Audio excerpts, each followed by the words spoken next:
जो इस लड़ाई में हम सब लोग मिलकर लड़ रहे हैं, मुझे लगता है कुछ योद्धा यहाँ बैठे हैं और कुछ वीरांगनाएं वहां पर हैं।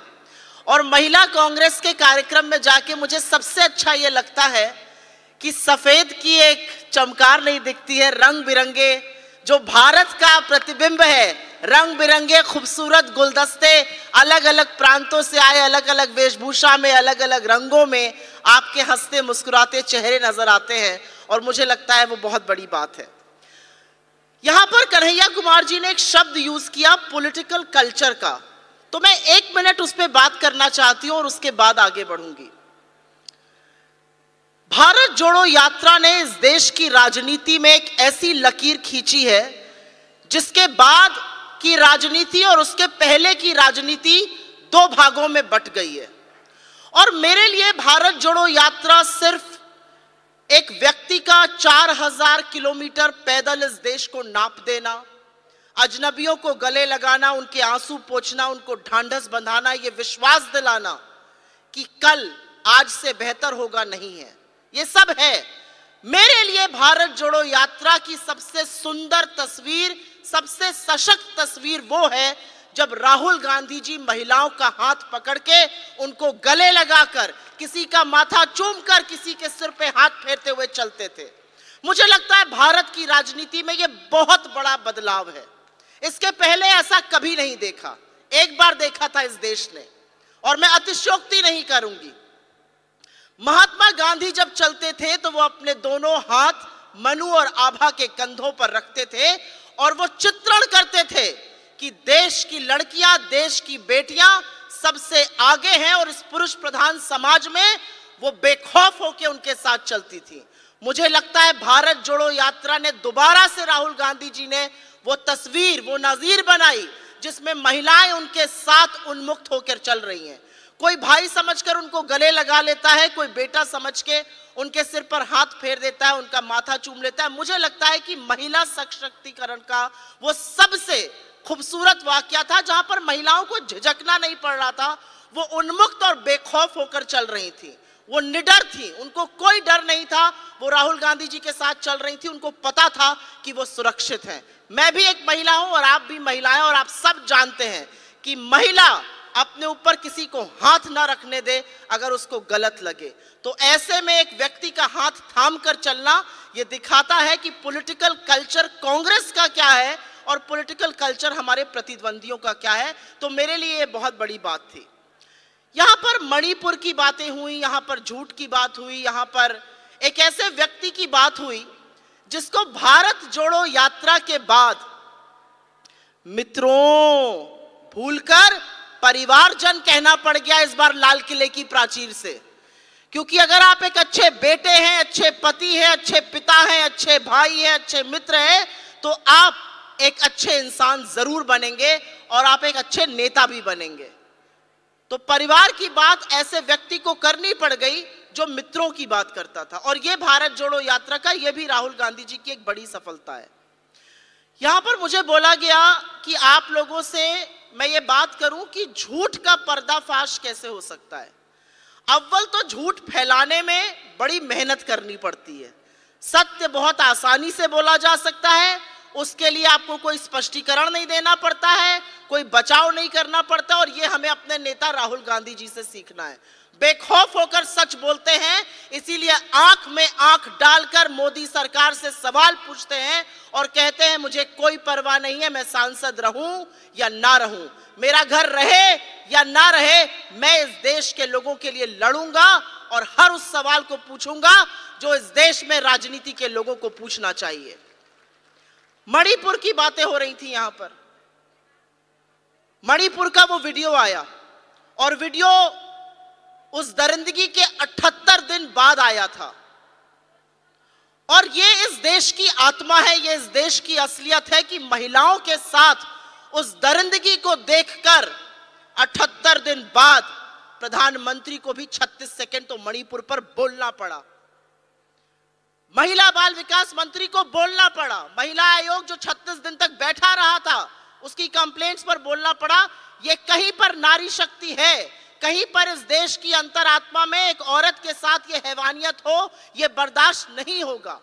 और इसीलिए आप लोगों का राजनीति में आना, आप लोगों की भागीदारी सुनिश्चित हो, आप लोग आगे बढ़ें, ये जरूरी है। व्हाट्सएप यूनिवर्सिटी एक ऐसी यूनिवर्सिटी है, अगर मोदी जी से पूछा जाए कि 10 साल में अपना एक अचीवमेंट बताइए तो बता नहीं पाएंगे। हमसे हिसाब मांगते हैं लेकिन अपना एक अचीवमेंट नहीं बता सकते हैं। मेरे अनुसार उनका एक बड़ा अचीवमेंट है कि उन्होंने व्हाट्सएप की दुनिया की सबसे बड़ी यूनिवर्सिटी खोल दी है, जो दिन रात झूठ भेजती है और दिन रात लोगों का दिमाग दूषित करती है। आप सब व्हाट्सएप पर हैं। मैं कांग्रेस का सोशल मीडिया देखती हूं तो मैं जानती हूं कि व्हाट्सएप पे किस किस तरह की चीजें आती हैं। कुछ इतना बड़ा झूठ होता है कि आपको लगता है अरे कोई इतना बड़ा झूठ भी बोल सकता है। तो मेरा अपना मानना यह है, अगर मेरी नसीहत या मैं अपनी दो बात कह सकूं, व्हाट्सएप पे जो झूठ देखिए उसको देखकर फोन रख मत दीजिए, उसको देखकर खंडन जरूर करिए। जिसने भेजा है उसको जवाब जरूर दीजिए, जिस ग्रुप में आया है उस पर जरूर बोलिए। ज्यादा से ज्यादा क्या होगा, आपको 4 बातें सुननी पड़ेंगी। ज्यादा से ज्यादा क्या होगा, आपको ग्रुप से निकाल देना पड़ेगा। लेकिन आपके उस झूठ का खंडन अगर वहां पर है तो वो आगे तक जाता है। ये मेरी अपनी अजमाई हुई बात है। लोग आपको चुप करा देंगे, लेकिन अगर आपने झूठ का खंडन किया है, अगर आपने वहां पर तथ्य डाला है, तो जरूर वो बात आगे तक जाती है। मैं सोशल मीडिया की एक बात आपको और बताती हूं। भारतीय जनता पार्टी के पास जब कोई व्हाट्सएप मैसेज आता है या कोई एसएमएस आता है तो वो 5 या 10 लोग को फॉरवर्ड जरूर करते हैं। हम कांग्रेस में थोड़ी सी कोताही करते हैं। हमने देखा, हमें अच्छा लगा, हमने अपना फोन रख दिया। आज से ये प्रण कर लीजिए, ये प्रतिज्ञा सम्मेलन एक प्रतिज्ञा और कर लीजिए कि जो अच्छी बातों का व्हाट्सएप आएगा, जो हमारे अचीवमेंट्स का आएगा, जो सत्य का आएगा, जो आपकी पार्टी के बारे में आएगा, उसको 5 लोगों को और दीजिएगा। मैं एक बात आपसे और कहती हूं, हम लोग कंजूसी करते हैं। हमें लगता है हमने ट्वीट किया, फलाने ने लाइक नहीं किया, हमने फेसबुक पे पोस्ट डाला, फलाने ने शेयर नहीं किया। यह भी बहुत आपसी मतभेद का कारण बनता है। मेरा अपना मानना है कि जितना दिल खोलकर आप शेयर करिएगा, उतनी ही आपकी रीच बढ़ेगी, उतने ही आपके फॉलोअर्स बढ़ेंगे, उतनी ही आपकी बात बढ़ेगी। हम लोग छोटी लड़ाई में बड़ा लक्ष्य भूल जाते हैं। मुझे ऐसा लगता है एक दूसरे के मैसेजेस, एक दूसरे के पोस्ट, एक दूसरे के ट्वीट्स, एक दूसरे की रील्स जितनी ज्यादा बढ़ाई जाएगी, उतनी हमारी बात भी बढ़ेगी, हमारी रीच खुद बढ़ेगी। तो एक बार आजमा कर देखिए, हफ्ते भर ये कर देखिए, और मुझे ऐसा लगता है कि आपको इसका फायदा जरूर मिलेगा। बहुत सारी ऐसी बातें हैं जो टीवी चैनल्स पर कही जाती हैं। यहां पर उल्लेख हुआ टीवी चैनल्स का। बहुत बदल गया हमारा देश। और मैं निर्भया और मणिपुर का कंपैरिजन आपको बताती हूं और फिर बताती हूं झूठ का पर्दाफाश करना क्यों जरूरी है। 2012 में निर्भया कांड हुआ, इस देश की आत्मा को झकझोर दिया। और उस निर्भया कांड के बाद कार्रवाई हो रही थी, लेकिन सारा मीडिया सरकार को कटघरे में खड़े करके सवाल करता था। यह मीडिया का काम है, मैं गलत नहीं मानती हूं उसको। इस देश के प्रधानमंत्री और यूपीए की चेयरपर्सन श्रीमती सोनिया गांधी जी उस परिवार के टच में रहे, बच्ची को इलाज के लिए सिंगापुर भेजा, और जब दुर्भाग्यवश उसकी मृत्यु हो गई तो टारमैक पर रात को 2:30 बजे खड़े रहकर उसके शव को रिसीव किया। यह था देश। यह था देश कि राहुल गांधी जी ने बिना किसी को बताए निर्भया के भाई को पढ़ाया, लिखाया और पायलट बनाया, और इसका उल्लेख निर्भया की मां ने खुद किया। ये होते हैं नेता। आज मणिपुर का कांड हुआ है और कन्हैया कुमार जी ने बिल्कुल सही कहा। आप राजस्थान, छत्तीसगढ़, बंगाल, बिहार सबकी बात कीजिए, लेकिन सिर्फ एक बात का जवाब दीजिए, क्या इन राज्यों में 35 पुलिस स्टेशन लूटे गए हैं? क्या इन राज्यों में 3 महीने से हिंसा है? क्या इन राज्यों में लोगों के हाथ में 6 लाख लूटी हुई गोलियां हैं, असलहे हैं? क्या इन राज्यों के मुख्यमंत्री ये कह रहे हैं ऐसे एक नहीं सैकड़ों हादसे हुए हैं? क्या इन राज्यों के मुख्यमंत्री ने हथियार डाल दिए हैं और प्रधानमंत्री ने वहां से मुंह मोड़ लिया है? तो मुझे लगता है ये सवाल आपको किसी भी परिवेश में, जो सच की बात, जो सोशल मीडिया की बात है वो एक तरफ है, आप किसी भी परिवेश में, अपने परिवार में, अपनी मित्र मंडली में, अपने अगर आप किसी क्लब का, किसी साहित्यिक संगठन का हिस्सा है, वहां पर जरूर इन बातों को बोलिए, क्योंकि लोगों को पता चलना चाहिए कि देश कैसे चलता था और आज क्या हो रहा है। प्रधानमंत्री लोकसभा में बोलते बोलते, आजकल उनकी जबान बड़ी लड़खड़ाती है, पता नहीं आप लोगों ने नोटिस किया है कि नहीं, बोलते बोलते बोल गए वही घिसी पिटी बातें। आज इस देश के प्रधानमंत्री को वो हैवानियत मणिपुर की घिसी पिटी लग रही है, इसका उल्लेख आपको कर रहा है।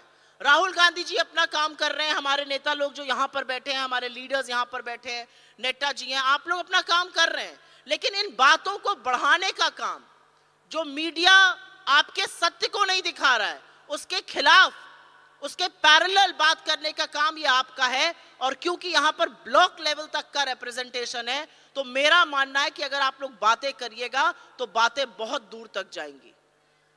एक्टिव होना जरूरी है। 9 महीने हैं जनरल इलेक्शन के, और ये चुनाव इसलिए जरूरी नहीं है क्योंकि कांग्रेस को जीतना है और बीजेपी हारेगी।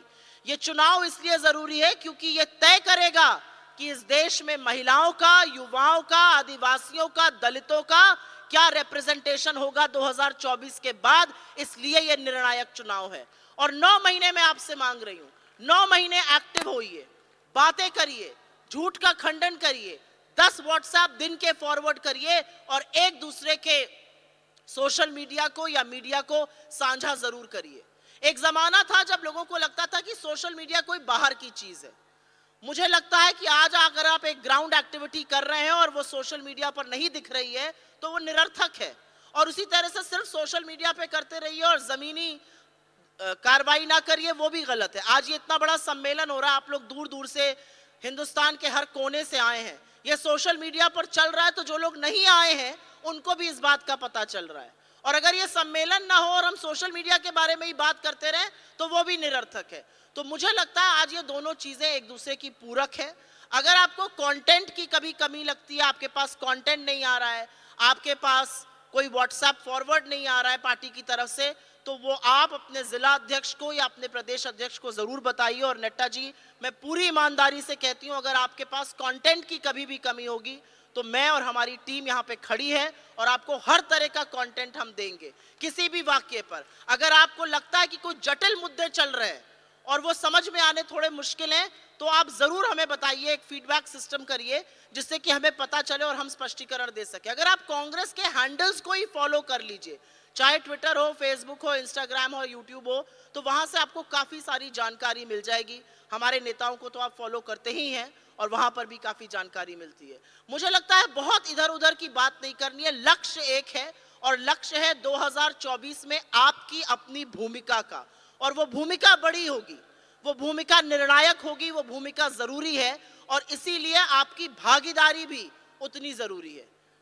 मुझे ऐसा लगता है हम सब मन बनाकर यहां से जाएं कि जमीनी लड़ाई भी लड़ेंगे और सोशल मीडिया पर भी उसको मुस्तैदी से लड़ेंगे तो बात बनेगी जरूर।